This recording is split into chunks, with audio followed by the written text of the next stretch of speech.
Hello, ladies and gentlemen, and welcome again to Syriana Analysis. I'm your host, Almassian. Putin just dropped a bombshell revelation on the peace talks between Ukraine and Russia. But if you were paying close attention to the peace talks between Russia and Ukraine at the beginning of the war, it's not shocking at all. So in this video, we're going to connect the dots by addressing the timeline of the peace talks that started after February 2022 between Moscow and Kyiv to see who ruined and urged Ukraine not to engage in any sorts of peace talks with Russia. First things first, Russia's offensive on Ukraine formally started on the 28th of February 2022. Russian armed forces quickly tried to surround Kyiv, and they managed to do so from the northern side of Kyiv, if you remember the map of control. And they were trying to encircle Kyiv in order to put pressure on the Kyiv government so that the Kyiv government compromises and signs on an agreement. So negotiations started quickly, just a few days after the Russian offensive. The first round of negotiations started on March the 4th in Belarus, which failed, and there was no agreement between the both sides. The second and the third rounds started on March 7, again 2022, on the Belarusian-Ukrainian borders. There was some advances in the talks during these talks this time, but the fourth and the fifth rounds of talks, which were held in Istanbul on March 10th, between March 10th and March 14, it seems now that they were fruitful, and there was at least a draft agreement between the both sides, and there were so many details in it that the representative of the Ukrainian side has put his signature on this draft agreement between Russia and Ukraine, which would have ended the war between both sides. And this is what I'm going to come next in the next part of this video, and I will show you what Putin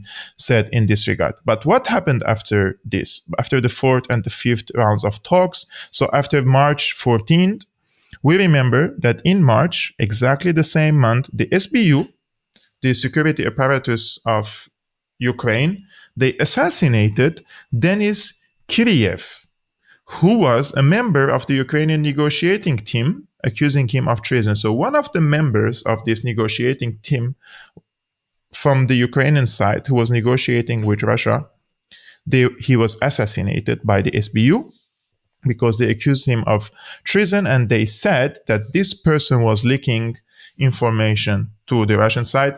How much is that story is accurate? I don't know, but the indications show that this person wanted to strike a deal with Russia, and the SBU were informed, whether it's informed by Kyiv or by a third party, which I'm going to come next. They asked the SBU to assassinate this person. After that, this was in March, then comes April 2022. On the 9th of April 2022, all of a sudden, Boris Johnson flies on an unannounced trip to Kyiv, and he meets with Zelensky. And apparently, Boris Johnson told Zelensky that he cannot sign on a peace treaty with Russia.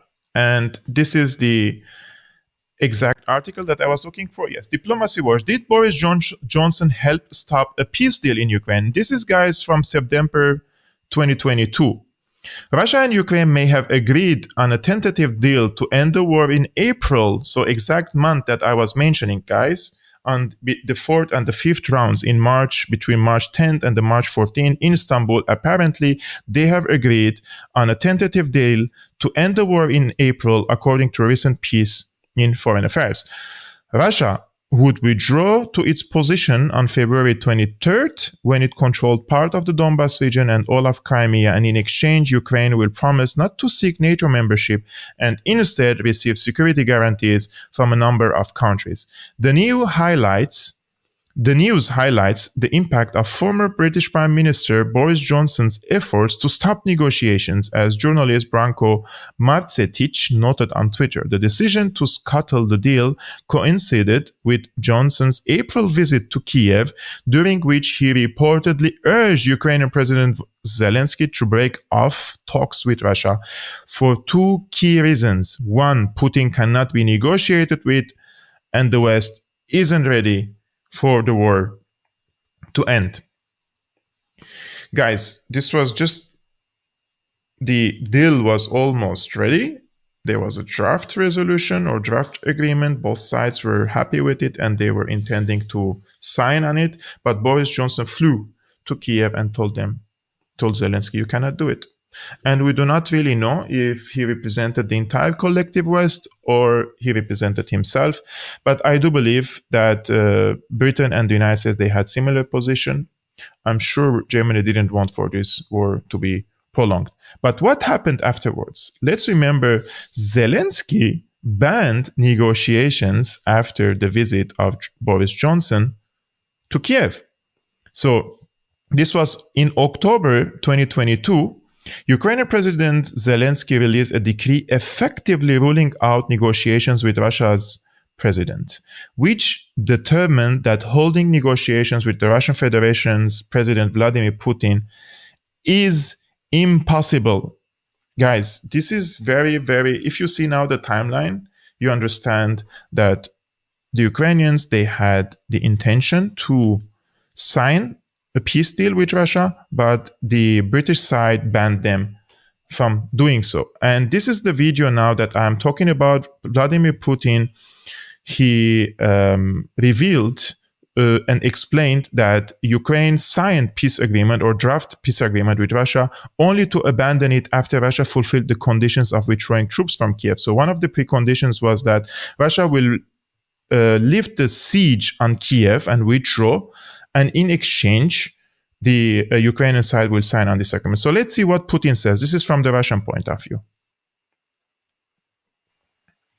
Когда не отказывался от переговоров. Вот хочу обратить ваше внимание на то, что при содействии того же президента Эрдогана, как вы знаете, в Турции прошла целая серия переговоров между Россией и Украиной по выработке и мер доверия, о которых вы сказали, и по подготовке самого текста договора. Этот договор, мы не договаривались с украинской стороной, что он будет носить конфиденциальный характер, но мы никогда его не предъявляли, не комментировали. Этот проект этого договора был парафирован руководителем переговорной группы из Киева. Он поставил там свою подпись. Вот он. Он есть. Он так и называется. Договор о постоянном нейтралитете и гарантиях безопасности Украины. Именно о гарантиях, о которых вы сказали, уважаемый друг, президент Южноафриканской Республики. 18 статей. Более того, к нему есть еще и приложение. Они, знаете, сейчас даже не буду об этом говорить, они касаются и вооруженных сил, касаются других вещей. Все прописано до единиц боевой техники и до личного состава вооруженных сил. Вот этот документ. Он парафирован киевской делегацией. Подпись стоит. Но после того, как мы, как и обещали, отвели войска от Киева, киевские власти, как обычно, делают их хозяева, выбросили это все на свалку истории. Скажем так, аккуратно и постараюсь интеллигентно. So before I comment on this video, I will show you another video of Putin. Again, he's telling us who refused the negotiations. Они отказались от этого. Где гарантии, что они и дальше не будут отказываться от каких-то других договоренностей? Но и в этих условиях мы никогда не отказывались от ведения переговоров. Уважаемые друзья, не мы, а руководство Украины объявило о том, что оно не будет вести никаких переговоров. Более того, действующий президент Украины подписал соответствующий декрет, запрещающий вести эти переговоры. Поэтому я понимаю вашу озабоченность, разделяю ее, и, безусловно, мы готовы рассмотреть любые ваши предложения, но мы не отказывались от переговоров. Ну как? Отказалась украинская сторона. И декрет даже издали. Ну чего же от нас хотят? So, the agreement was basically that the Russian side will withdraw from the territories it has recently occupied after February 28, 2022 in Donbass region, and also lift the siege on Kyiv. And in exchange, Ukraine will sign on a treaty of permanent neutrality of Ukraine, which of course means that Ukraine will remain neutral and will not join NATO and will not pose any security threat to Russia. And in exchange, Russia will respect the territorial integrity, sovereignty of Ukraine, and it will not intervene in its domestic affairs. And after that, we know what happened. Boris Johnson rushed to Ukraine and he told them they cannot put their signature on this deal. And then Zelensky issued a presidential decree criminalizing negotiations with the Russian side. So apparently we know who refused to sign on this peace treaty. And I think this something has become really difficult nowadays to engage in peace talks again between both sides. There need to be a trust building measures now before negotiations, because from the Russian point of view, that the Russians agreed on the Minsk Agreement 1, Minsk Agreement 2, and they both were violated by Ukraine. And not only that, the former Chancellor of Germany, Angela Merkel, says that this deal, and also the Holland, the President of France, former President of France, also says that this deal was just in order to buy time so that we can send weapons to Ukraine and be ready for a fight against Russia. So there were 3 agreements now violated from the Western side, let's say, because Ukraine is not independent, right? So Russia needs, in my opinion, trust building measures before they engage in any future peace talks, which seems that it's far away from the current times. I do not foresee any peace negotiations in the near future, to be honest with you. There was a very good thread about this, and I will just go through some of it. It's published by Olga. Yesterday, Putin revealed an extremely important piece of information. In April 2022, an agreement of permanent neutrality of Ukraine was signed draft agreement was signed between Russia and Ukraine. It also reveals that the Western narrative that Putin can't be trusted, just another projection. So the basic outline of the agreement is as follows. 1. Russia withdraws troops from Kyiv, Sumy, and Chernigov. 2. Ukraine declares neutrality. 3. Ukraine reduces its armed forces. 4. Ukraine gives up NATO aspirations in exchange for security guarantees from a number of countries. The countries in question are the UK, the US, Turkey, France, China, and Belarus. But what happened next will most likely go down in history as the beginning of an end of Ukraine as we know it. Russia did indeed withdraw its troops,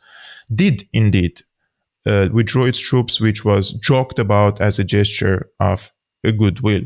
It was coincided as the defeat of Russia in the Battle of Kyiv. It turns out that it was indeed a gesture of goodwill. Having snuffed it out, Boris Johnson flew to meet with Zelensky, who subsequently, quote, on the orders of Washington, threw this treaty into the dustbin of history.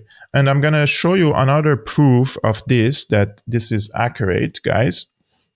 This is coming from the former Prime Minister of Israel. Russia-Ukraine peace talks was blocked by Western powers, former Israeli Prime Minister claims. So Naftali Bennett claims that he was set to broker a peace deal between Russia and Ukraine, but his efforts were stopped by the major Western powers. According to the former Prime Minister, negotiations about this potential peace agreement started as early as 7th March 2022, merely weeks after the invasion began on 21st of February. Bennett traveled to Moscow in early March to meet with President Vladimir Putin. He was in constant communication with then British Prime Minister Boris Johnson, French President Emmanuel Macron, German Chancellor Olaf Scholz, and US President Joe Biden to coordinate on how to navigate talks about the possible ceasefire. Still, according to Bennett, Prime Minister Johnson was the most adamant about taking aggressive action against Putin. Scholz and Macron were exploring more pragmatic options, while Biden was in support of both approaches. I just want to make a correction, guys. I made a mistake. The Russian offensive on Ukraine started on the 21st, 22nd of February, not 28th. So the first round of talks happened, which after 4 days or something, it was probably on the 26th of February. But if we see what the former Prime Minister of Israel says, Britain was the most enthusiastic to take aggressive actions against Russia. Scholz and Macron were exploring more pragmatic options. Biden was in support of both approaches, according to him. Finally, I'm going to share with you a very short thread of an Iranian activist on Twitter, which I want you also to see what the Iranians think about it. Putin's revelations show that Zelensky was willing to end the war and sign a peace deal with Russia back in March 2022, but the US sent its asset, Boris Johnson, to Kyiv and killed the deal because this war was never about Ukraine. It was about US NATO using Ukraine as a weapon against Russia. US NATO want to destroy Russia. They want to regime change Putin and destroy Russia. And after Russia, they will come to China. They want to get rid of both Russia and China, their two main rivals. This is their ultimate goal. They want to dominate anyone and enslave the entire planet. But thank God, both Russia and China are well able to defend themselves. So guys, this is the summary of the draft agreement that was signed between the Russian side and the Ukrainian side, and this would have spared the lives of tens of thousands of people from the Ukrainian side and also from the Russian side. It would have spared a destruction in major Ukrainian cities, devastation, millions of refugees, a recession in Europe, gas prices are skyrocketing, energy crisis, inflation. A lot has happened after the Russian offensive on Ukraine because there was no peace agreement. So that is why in the previous video I said, and I repeat, the only way out of this conflict is diplomacy. It's whether now or in the future, and the future could be in a few months or in a few years or after 1 million people perish. They do not care, guys. The people in Washington and in London are criminals. They are psychopaths. They are criminal cabals that they are ready to kill millions of people, and they have done it before. Please remember, they killed 500,000 people in Syria, and they still refuse to acknowledge their mistake in Syria. They have killed hundreds of thousands of people in Iraq and Afghanistan. They have killed tens of thousands of people in Yugoslavia. They have killed millions in Korea. They have killed tens of thousands of people in Vietnam. They have killed millions and millions of people. And please don't be fooled by these democratic regimes. The politicians go and come, but the interests stay permanent. There are permanent interests governed by permanent deep states in these countries. And these permanent deep states are the ones who bring these politicians. And I'm not saying like they select them, but they pave the way and prepare the environment for these people to proceed and advance in their careers as politicians in certain political parties to reach on the top of their political parties. And when they're elected, they're already prepared enough to play the role that they have to play, just like Justin Trudeau, just like Boris Johnson, just like Joe Biden, just like many, many other politicians in the West. So yes, there are elections, but the permanent deep states in these countries have a strong, enormous influence over the political life. And if, let's say if, like, for example, Olaf Scholz, he didn't want to send these tanks to Ukraine, right? What happened to him? They ridiculed him. They criticized him harshly. They called him names. They even made sexist jokes about him. Basically, they portrayed him as a politician who doesn't have balls. And, they wanted to career assassinate him. So if you refuse their dictates, you will be smeared and your career will be over. So what do you think, guys, about this draft resolution? Do you think this should have been signed by Ukraine and Russia? And if yes or no, let me know your opinions in the comments below. I've been your host, Almassian of Syriana Analysis. If you're new, please subscribe and share this video with your friends, guys. And thank you so much, guys, for all the patrons who are supporting me. We are around now 105 patrons supporting my work financially. If you want to support my work, you can become a patron, link in the description below, and see you next time.